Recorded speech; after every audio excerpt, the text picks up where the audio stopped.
Good morning. ప్రభువైన యేసుక్రీస్తు వారి పరిశుద్ధ నామములో అందరికీ శుభాలు.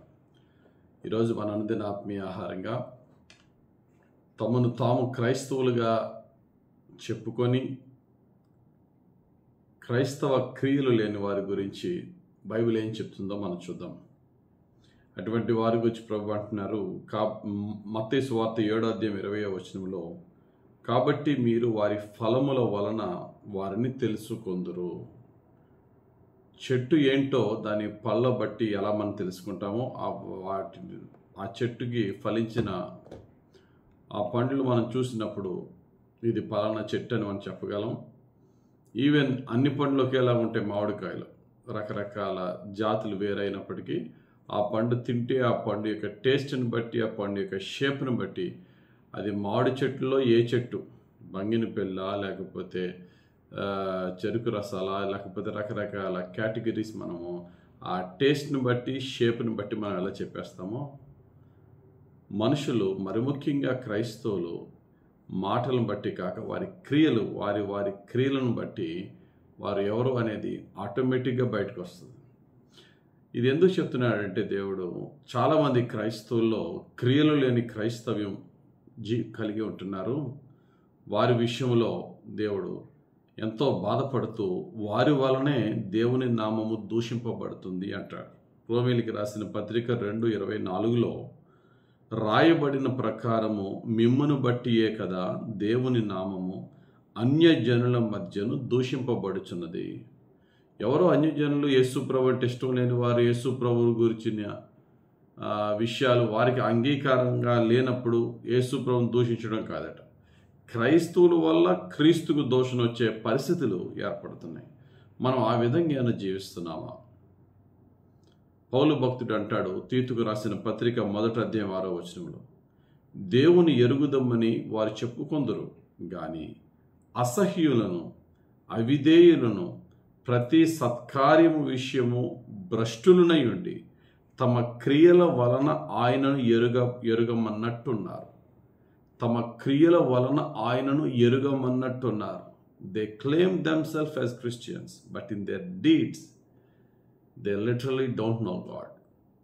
వాళ్ళ క్రైస్తవులను చెప్పుకుంటారు కానీ వారి క్రియల వలన వారు దేవుడు అంటే మాకు అసలు ఎవరో తెలియదండి అనే క్రియలు వారిలో ఉన్నాయి. ఉదాహరణకి ప్రధాన యాజకుడైన ఎలీకి 2 పిల్లలు హొఫ్నీ, ఫినెహాసులు ఉన్నారు.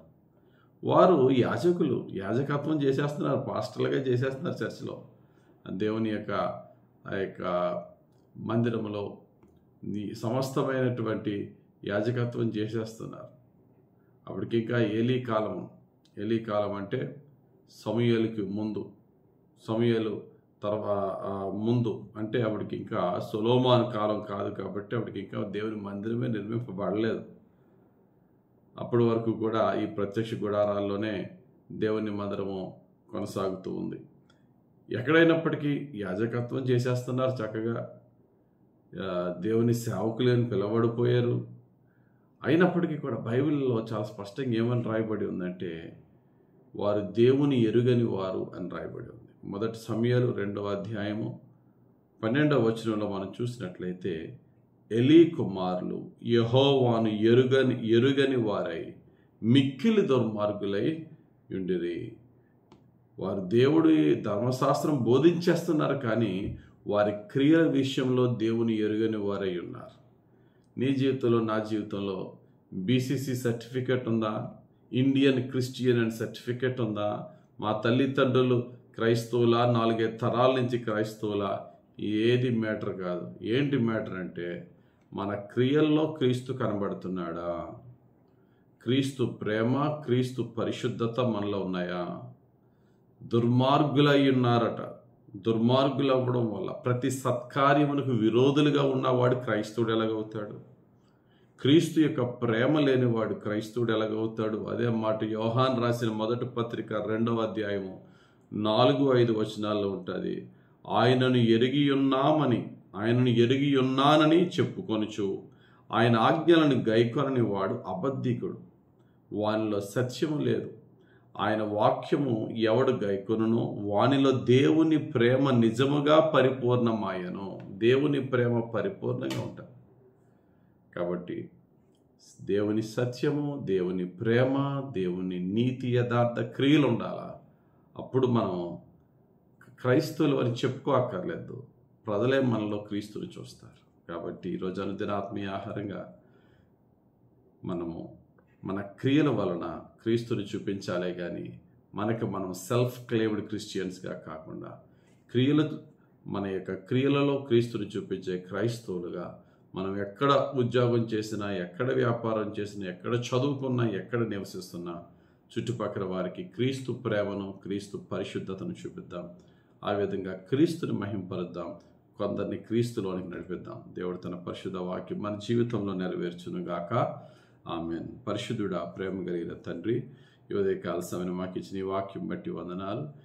ఈ దినం ప్రభావ మేము ఎవరితో మాట్లాడినా నీ ప్రేమ, నీ పరిశుద్ధతను కలిగి, నీ సత్యమును మాట్లాడి, నీ కృపను పొందుకొని ఎదుటి వారినినైనా నీలో ఆకర్షింపబడే విధముగా నీకు సాక్షిగా మేము బ్రతికే భాగ్యం మాకు దయచేయమని యేసు నామములో ప్రార్థించి వేడుకొనుచున్నాం తండ్రి.